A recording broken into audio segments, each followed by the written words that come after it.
Modern बहू का अपने सास के प्रति कैसा व्यवहार है, वही इस सामाजिक गीत के माध्यम से। नए समय को नई पतोहू अजब गजबो करा के रंग, सास ससुर के तनिक न बूझे, अजबे बाओ करा के ढंग, अजबे बाओ करा के ढंग। क्या ढंग है? अरे सासू जी मांजे बर्तन, सासू जी मांजे बर्तन, मैडम खड़ी मुस्कियानी। सासू जी मांजे बर्तन, मैडम खड़ी मुस्कियानी। देखाया इनका जमाना, देखाया इनका जमाना, भैली सास नौकरानी। देखाया इनका जमाना।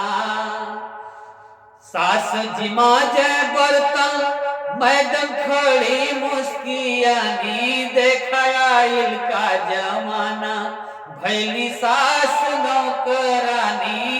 देखाया इनका जमाना। ऊंच एड़ी सैंडल देखा मैडम जी पहिरले बानी। ऊंच एड़ी सैंडल देखा मैडम जी पहिरले बानी। कांधे में लेदर के ऊपर से लटकवले बानी। कांधी में लेदर के ऊपर से लटकवले बानी। हाथ में मोबाइल, हाथ में मोबाइल, हेलो हाय करतानी। देखा आइल का जमाना, देखा आइल का जमाना, भैली सास नौकरानी। देखा आइल का जमाना।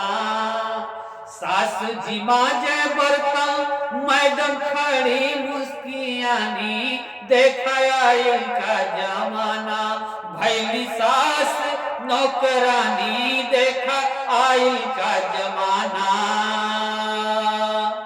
सैया से कही के जानी, खाना तू बनाए रखा। सैया से कही के जानी, खाना तू बनाए रखा। टिंकू प्रिया के टिफिन कॉलेज पहुंचाए रखा। टिंकू प्रिया के टिफिन कॉलेज पहुंचाए रखा। कबो सारनाथ, कबो लंका घूमे जानी। कबो सारनाथ, कबो लंका घूमे जानी। देखाया इनका जमाना, भैली सास नौकरानी। देखा आइल का जमाना। सासू जी मांजे बर्तन, मैडम खड़ी मुस्कियानी। देखा आइल का जमाना, भैली सास नौकरानी। देखा आइल क्या जमाना। यह गीत आप लाइक और सब्सक्राइब जरूर करिएगा। नमस्कार।